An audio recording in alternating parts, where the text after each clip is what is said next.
ನಮಸ್ಕಾರ ಎಲ್ಲರಿಗೂ. ಮಂಡ್ಯ ಜಿಲ್ಲೆ ಪಾಂಡವಪುರ ತಾಲೂಕಿನಲ್ಲಿರುವಂಥ ಪವಿತ್ರವಾದಂಥ ವೈಷ್ಣವ ಕ್ಷೇತ್ರ ಅಲ್ಲದೆ ಪ್ರವಾಸಿಗರನ್ನು ತನ್ನ ಕಡೆ ಸೆಳೆಯುವಂಥ ಸುಂದರವಾದಂಥ ತಾಣ ಅಂದರೆ ಅದು ಮೇಲುಕೋಟೆ. ಕಲೆ, ಸಂಸ್ಕೃತಿ, ಶಿಲ್ಪಕಲೆಗಳ ತವರು ಈ ಮೇಲುಕೋಟೆ. ಭೂವೈಕುಂಠ ಅಂತ ಕರೆಸ್ಕೊಳ್ಳುವಂಥ ಈ ಪವಿತ್ರವಾದಂಥ ಕ್ಷೇತ್ರದೊಳಗೆ ಆಚಾರ್ಯ ರಾಮಾನುಜಾಚಾರ್ಯರು ಇದ್ದರು. ಮೇಲುಕೋಟೆ ಅಂದ್ರನ ಅದು ದೇವಾಲಯಗಳ ಒಂದು ಸಂಗಮ ಇದ್ದಂಗೆ. ಇದ್ರ ಜೊತೆಗೆ ಇಲ್ಲೇ ಸ್ಫಟಿಕದಂಗ ಸ್ವಚ್ಛವಾಗಿ ಹೊಳೆಯುವಂತಹ ಕಲ್ಯಾಣಿನೂ ಅವ. ದಕ್ಷಿಣ ಭಾರತದೊಳಗೆ 4 ಪವಿತ್ರವಾದಂಥ ವೈಷ್ಣವ ಕ್ಷೇತ್ರಗಳವ. ಅದ್ರೊಳಗೆ ಈ ಮೇಲುಕೋಟೆನೂ ಒಂದು. ಇನ್ನು ಉಳಿದದ್ 3 ಯಾವಂದ್ರೆ ಕಂಚಿ, ತಿರುಪತಿ ಮತ್ತು ಶ್ರೀರಂಗಂ. ಮೇಲುಕೋಟೆಯ ಅಧಿಪತಿ ಯಾರಂದ್ರೆ ಚಲುವನಾರಾಯಣ ಸ್ವಾಮಿ.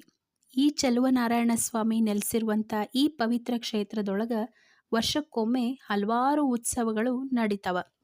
ಆ ಎಲ್ಲ ಉತ್ಸವದೊಳಗೆ ಬಲು ಮುಖ್ಯವಾದದ್ದಂಥ ಉತ್ಸವ ಅಂದ್ರೆ 10 ದಿನಗಳ ಕಾಲ ನಡೆಯುವಂಥ ಚಲುವನಾರಾಯಣ ಸ್ವಾಮಿಗೆ ವೈರಮುಡಿಯನ್ನು ಧರಿಸುವಂಥ ಉತ್ಸವ ಅದು ವೈರಮುಡಿ ಉತ್ಸವ. ಮೇಲುಕೋಟೆ ಒಳಗೆ ಒಂದು ವಾರದಿಂದ ಈ ವೈರಮುಡಿ ಉತ್ಸವ ನಡಿಲಿಗತ್ತದ. ವೈರಮುಡಿ ಅಂದ್ರೆ ವಜ್ರದಿಂದ ಮಾಡಿದಂಥ ಕಿರೀಟಕ್ಕನ ವೈರಮುಡಿ ಅಂತ ಹೇಳಿ ಕರೀತಾರೆ. ಇದ್ರ ವಿಶೇಷ ಏನಂದ್ರೆ ಈ ವಜ್ರಗಳು ಸಾಮಾನ್ಯವಾಗಿ ಭೂಲೋಕದೊಳಗೆ ನೋಡ್ಲಿಕ್ಕೆ ಸಿಗೋದಿಲ್ಲ. ಹಾಗಾಗಿ ಇದು ಸಾಕ್ಷಾತ್ ಮಹಾವಿಷ್ಣು ಧರಿಸಿದಂಥ ಕಿರೀಟ ಅಂತನ ಹೇಳ್ತಾರೆ. ಈ ವೈರಮುಡಿ ಕಿರೀಟಕ್ಕೆ ಒಂದು ಪೌರಾಣಿಕ ಹಿನ್ನೆಲೆ ಅದ. ಅದೇನಂದ್ರೆ ಈ ಕಿರೀಟವನ್ನ ಮಹಾವಿಷ್ಣು ಧರಿಸಿರ್ತಾನ. ಒಮ್ಮೆ ಮಹಾವಿಷ್ಣು ನಿದ್ರೆ ಮಾಡಬೇಕಾದ್ರೆ ಪ್ರಹ್ಲಾದನ ಮಗನಾದಂಥ ವಿರೋಚನ ಅನ್ನುವಂಥ ರಾಕ್ಷಸ ಈ ವಜ್ರಖಚಿತ ಕಿರೀಟವನ್ನ ಕಳ್ತನ ಮಾಡಿಬಿಡ್ತಾನ. ಕಳ್ಳತನ ಮಾಡಿ ಪಾತಾಳದೊಳಗೆ ತಗೊಂಡು ಹೋಗಿ ಈ ವಜ್ರ ಖಚಿತ ಕಿರೀಟವನ್ನ ಇಟ್ಟುಬಿಡ್ತಾನ. ಈ ವಿಷಯ ತಿಳಿದಂಥ ಮಹಾವಿಷ್ಣುವಿನ ವಾಹನವಾದಂಥ ಗರುಡ ಪಾತಾಳ ಲೋಕಕ್ಕೆ ಹೋಗಿ ವಿರೋಚನನ ಜೊತೆ ಯುದ್ಧ ಮಾಡಿ ಈ ಕಿರೀಟವನ್ನ ವಾಪಸ್ ತರ್ತಾನ. ಗರುಡ ಈ ಕಿರೀಟವನ್ನ ವಾಪಸ್ ತರಬೇಕಾದ್ರೆ ಮಧುರೆಯೊಳಗ ಶ್ರೀಕೃಷ್ಣನಿಗೆ ಈ ಕಿರೀಟವನ್ನ ಅರ್ಪಣೆ ಮಾಡ್ತಾನ.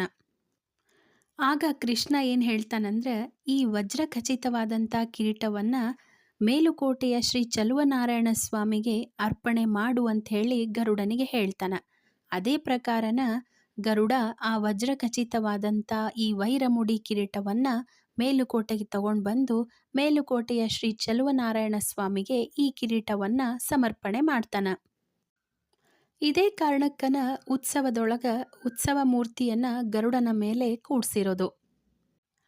ಚಲುವನಾರಾಯಣ ಸ್ವಾಮಿಗೆ ಈ ವೈರಮುಡಿ ಕಿರೀಟದ ಜೊತೆ ಇನ್ನೆರಡು ಕಿರೀಟಗಳು ಅವ. ಅವ್ಯಾವಂದ್ರ ರಾಜ ಒಡೆಯರು ಕೊಟ್ಟಂತ ರಾಜ ಕಿರೀಟ ಮತ್ತು ಮುಮ್ಮಡಿ ಕೃಷ್ಣರಾಜ ಒಡೆಯರು ಕೊಟ್ಟಿರುವಂಥ ಕೃಷ್ಣಮುಡಿ. ವೈರಮುಡಿಯ ಜೊತೆಗೆ ಕೃಷ್ಣಮುಡಿ ಮತ್ತು ರಾಜಮುಡಿ ಕಿರೀಟ ವಿಶೇಷವಾದದ್ದು. ಬೆಲೆ ಕಟ್ಟಲಾಗದಂಥ ಈ ಕಿರೀಟವನ್ನ ಉತ್ಸವದ ಸಮಯದೊಳಗೆ ಮಾತ್ರ ಹೊರಗೆ ತೆಗಿತಾರ.